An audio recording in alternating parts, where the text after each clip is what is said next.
O princípio fundamental da terapia cognitiva é a primazia do pensamento sobre emoção e sobre comportamento. Então, nós temos a revolução do entendimento dos transtornos emocionais. Os transtornos são entendidos pelos terapeutas cognitivos como transtornos de pensamento. A especificidade do pensamento é o que dita a modulação da emoção e o padrão comportamental.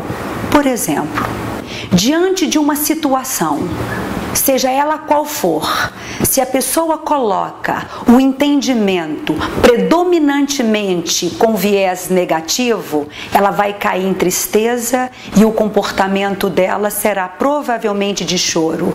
Se ela faz o entendimento com viés de vulnerabilidade, ela vai cair num padrão de emoção tipo ansiedade e o comportamento será provavelmente compulsivo ou de agitação. Se ela faz o entendimento que tenha por trás um viés de quebra de regra, de injustiça, de invasão, o padrão emocional será de raiva e o comportamento provavelmente será de desafio e de enfrentamento mais disruptivo. Por outro lado, se a pessoa, diante da situação, fizer um entendimento com viés mais flexível, ela terá uma melhora significativa na modulação da emoção e um ajuste no comportamento. Ou seja, a tristeza, a depressão, normalmente elas são decorrentes de padrões interpretativos mais rígidos e profundamente negativistas. Ansiedade, insegurança, medos já são decorrentes de padrões rígidos, mas com viés que tem por trás um quanto de ameaça aumentada, uma vulnerabilidade, o que leva a padrões de recuo, a padrões de esquiva. Por outro lado, a raiva, normalmente ela vem de padrões interpretativos de quebra de regra ou de injustiça e vai desembocar em comportamentos de oposição. Agora, flexibilidade é quando a pessoa consegue contemplar vários raciocínios, vários pontos de vista para a mesma situação, o que realmente levará a pessoa a uma condição emocional e comportamental melhor. Um exemplo clássico: se uma pessoa encontra com um amigo e não o cumprimenta, esse não cumprimentar pode ser entendido de várias formas. Uma pessoa poderia interpretar: ele não gosta de mim, ele não me considera. Consequentemente, isto vai levar a um padrão de tristeza e a um comportamento de afastamento. Diante da mesma situação, a pessoa poderia interpretar de uma outra forma, do tipo: será que foi em função de alguma coisa que eu falei e eu deixei de falar no meu último encontro com ele? E se tiver sido em função de algo entre nós? Consequentemente, isto vai levar a um padrão de ansiedade e a um comportamento provavelmente evitativo. Já se pensar: ele me paga, ele há de se ver comigo, isso levará a uma raiva e a um comportamento, por exemplo, de falar mal sobre aquela pessoa.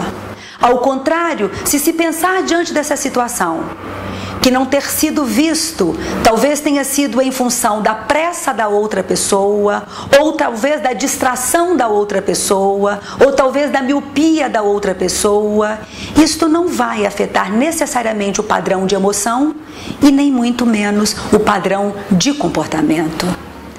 Aaron Beck, em sua obra Para Além do Amor, ele vai definiu que o amor em si não basta para manter uma família unida, para manter uma família feliz. Mas ele defende que, para além do amor, torna-se necessário que os pais busquem um conhecimento maior, uma forma mais planificada, um jeito mais próximo de estarem com seus filhos, baseado inclusive no raciocínio inteligente, dentro dos seus experimentos psicanalíticos, juntamente com os pacientes, na relação inclusive terapeuta-cliente e numa análise de sonhos, atos falhos, associações livres, ele foi muito curiosamente percebendo que por trás de tudo isto tinha um viés negativista e que se mantinha tanto em estado de vigília quanto em estado de sonhos. A partir daí, ele foi verificando que não era uma questão da emoção que fazia o transtorno, mas muito mais o pensamento por trás de tudo isto que provocava a alteração da emoção e, consequentemente, também o tipo de comportamento associado.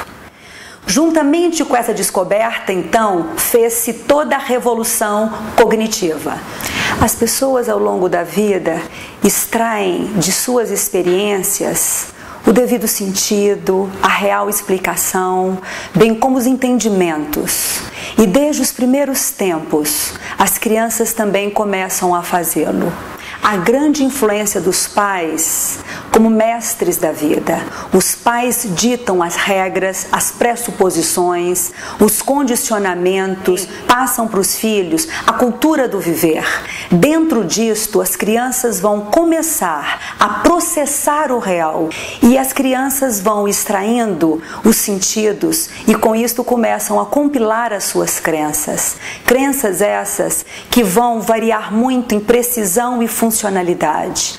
Podem começar a fazer a sua formação de uma forma mais saudável, mais patológica, de uma forma mais funcional, disfuncional, de uma forma mais rígida e ou flexível. E tudo isto vai constituir a base psicológica de todos nós. O modelo cognitivo fez uma mudança de paradigma em relação ao entendimento dos transtornos emocionais e do que os instala e do que os mantém, porque até então os modelos anteriores entendiam os transtornos emocionais como oriundo das emoções, dos sentimentos, de conflitos intrapsíquicos. Transtornos emocionais, para além de serem decorrentes de emoções, são decorrentes de processos de pensamentos. Primeiro, a forma de pensar, que influencia a forma de sentir e agir.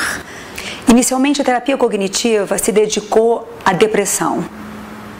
Posteriormente, viu-se que esse modelo também se aplicava com muita eficácia a todos os outros transtornos, ou seja, e se constituiu no modelo de psicopatologia, um sistema integrado de teoria, com algumas características que vale a pena serem colocadas aqui agora. Primeiro, um modelo breve. Segundo, um modelo orientado para a solução de problemas. Terceiro, um modelo com o objetivo de reestruturar padrões de crenças disfuncionais, para poder dar à pessoa melhores condições de sentir-se melhor e de viver melhor.